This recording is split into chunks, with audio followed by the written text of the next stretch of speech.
नमस्कार, मैं हूं दीपाली राणा। आप देख रहे हैं योर मनी, पर्सनल फाइनेंस से जुड़ा हमारा खास शो जो हर रोज हम लाते हैं ताकि आपको सिखा सके निवेश के गुर। तो अगर आपके पास कोई भी सवाल है इन्वेस्टमेंट से रिलेटेड, जानना चाहते हैं कब कहां कैसे शुरुआत करें, कैसे अपने बड़े सपनों को पूरा करें, तो अपने सवाल आप हमें भेज दीजिए व्हाट्सएप के थ्रू, ईमेल के थ्रू और साथ ही सोशल मीडिया प्लेटफॉर्म्स के थ्रू। आप yourmoney@nw18.com हमारी ईमेल आईडी है, इस पर अपना सवाल भेज सकते हैं।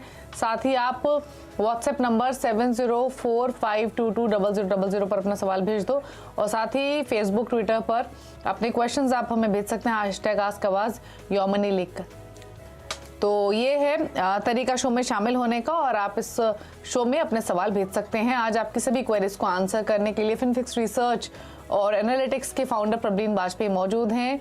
प्रवीण नमस्कार, स्वागत है आपका। और क्वेरीज हम लेंगे, लेकिन हमेशा की तरह सवालों को लेने से पहले थोड़ी इन्वेस्टर अवेयरनेस की भी बात कर लेते हैं। हम हमेशा कोई ना कोई टॉपिक पिक करते हैं और आज बात करेंगे स्मार्ट बीटा स्ट्रैटेजीज और फंड की। स्मार्ट बीटा स्ट्रैटेजी होती क्या है, कौन से कैटेगरी के फंड इसमें शामिल होते हैं और क्या पर्पस होता है इनका, तो बताइए प्रवीण, क्या कैसे समझना चाहिए, क्या होती है स्मार्ट बीटा स्ट्रैटेजीज?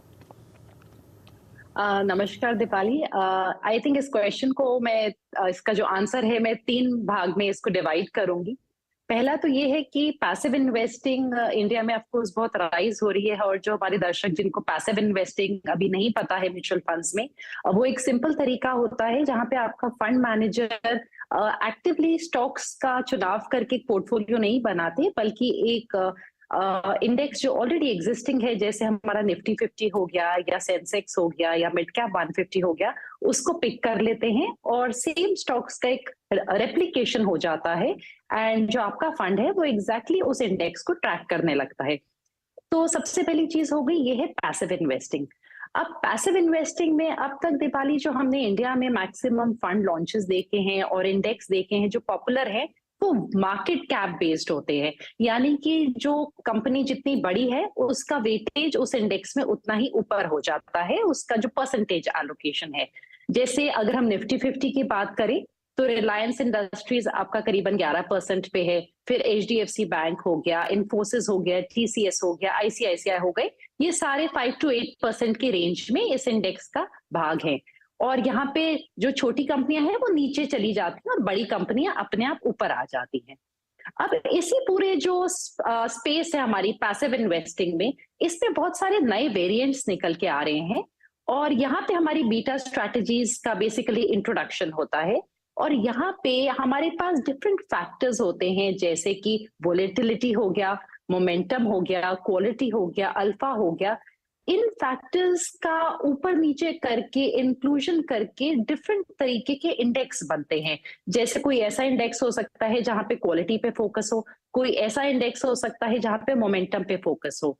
एंड जब हम इन फैक्टर्स को यूज करके इंडेक्स बनाते हैं, उनको हम बीटा स्ट्रैटेजीज बोलते हैं एंड इनको हम स्ट्रैटेजी इंडिसेस भी बोलते हैं। और इस टाइम पे निफ्टी की अकेली 30 से ऊपर स्ट्रैटेजी इंडिसेस अवेलेबल हैं, बट ये सारी अभी इन्वेस्टर्स के लिए अवेलेबल नहीं है दीपाली। करीबन 6 to 8 ऐसे इंडेक्स है इनमें से जो अवेलेबल है फॉर इन्वेस्टमेंट्स। तो ये पैसिव इन्वेस्टिंग का ही एक सेकंड लेवल है एक तरीके से, जो इन्वेस्टर्स के लिए अब अवेलेबल है।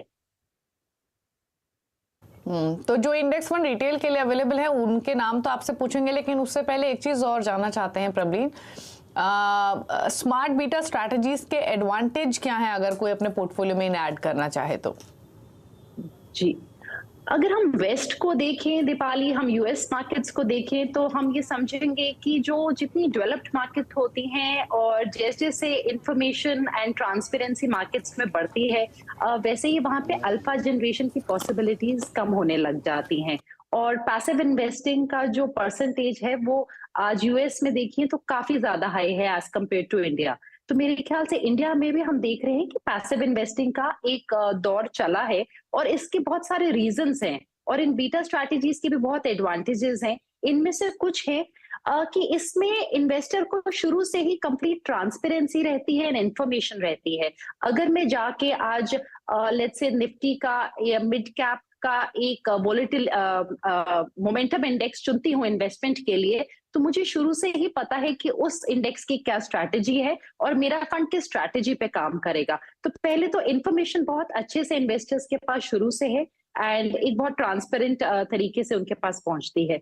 सेकंड, ये एक लो कॉस्ट तरीका होता है क्योंकि एक्टिव इन्वेस्टिंग में हमारे पास फंड मैनेजर्स को जब चुनाव करना है, वहां पे ज्यादा रिसर्च इन्वॉल्व होती है, तो थोड़े से एक्सपेंसेस वहां ज्यादा होते हैं। तो beta strategies of course expense ratio wise ज्यादा फीजिबल है।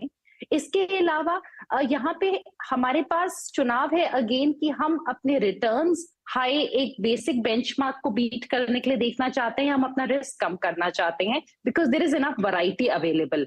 तो वो डिसीजंस भी इन्वेस्टर्स अपना ले सकते हैं। इसके अलावा मेरे ख्याल से क्योंकि रूल बेस्ड इन्वेस्टिंग है, ये इमोशंस को बिल्कुल बाहर कर देती है और जितनी हमारी डिपेंडेंसी है किसी फंड मैनेजर के स्किल पे, उसको खत्म कर देता है। सो आई थिंक ये broadly passive investing and beta strategies के कुछ एडवांटेजेस हैं।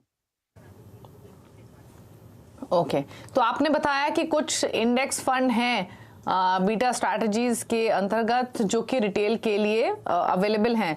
तो लार्ज कैप, मिड कैप कौन सी कैटेगरी में है और नेम्स अगर आप सजेस्ट कर पाए। तो हमारे पास ओवरऑल 7 to 8 स्ट्रैटेजीज अवेलेबल हैं दीपाली, जो इन्वेस्टर्स देख सकते हैं। लार्ज कैप में अगर हम देखें तो हमारे पास मैं एक एग्जांपल दूंगी, जैसे निफ्टी 100 लो वोलेटिलिटी 30 इंडेक्स है। यहाँ पे जो निफ्टी की 100 कंपनियां हैं, उनमें से उन कंपनियों का साल भर में प्राइस का जो मूवमेंट रहता है, उसकी वोलेटिलिटी को चेक किया जाता है और उसके बेसिस पे एक वोलेटिलिटी का स्कोर दिया जाता है। एंड आपने 30 कंपनीज का वहां चुनाव किया, तो जो इन्वेस्टर्स शायद चाहते हैं कि उनका पोर्टफोलियो कम वोलेटाइल हो, वो इस तरीके के एक लार्ज कैप फंड को चुन सकते हैं, जहां पे लार्ज कैप स्पेस में एक्सपोजर है पर कंपैरेटिवली कम वोलेटाइल कंपनीज को एक्सपोजर है। ऐसे ही मिड कैप में अभी एक हाल ही में मेरे ख्याल से एनएफओ शायद चल भी रहा है, एडेलवाइस का आया है, जो मिड कैप 150 मोमेंटम 50 इंडेक्स को ट्रैक करने वाला है।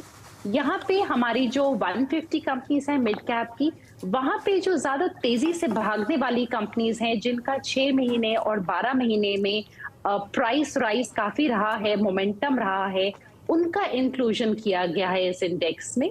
सो मेरे ख्याल से दीपाली यहाँ पे हमारे पास काफी वेरिएशंस अवेलेबल है। मिड कैप में हमारे पास क्वालिटी इंडेक्स भी है, जहाँ पे क्वालिटी पे फोकस है बिकॉज वो देखते हैं कि उन कंपनियों के कितना लोन लिया है, उनकी अर्निंग प्रोस्पेक्ट्स क्या है, इन एस्पेक्ट्स को देखते हुए वो इंडेक्स क्रिएट किया गया है। सो इन्वेस्टर्स के लिए ये समझना जरूरी है कि अपने एग्जिस्टिंग पोर्टफोलियोज को देखें और उस हिसाब से फिर एक फंड को ऐड करें। जस्ट बिकॉज ये कोई नया फंड आया है या कोई नई चीज है, उसको ऐड ना करें, बिकॉज जो हमारा इन्वेस्टमेंट यूनिवर्स है वो अल्टीमेटली वही 100 कंपनियां लार्ज कैप में, 150 कंपनियां मिड कैप में रहेंगी।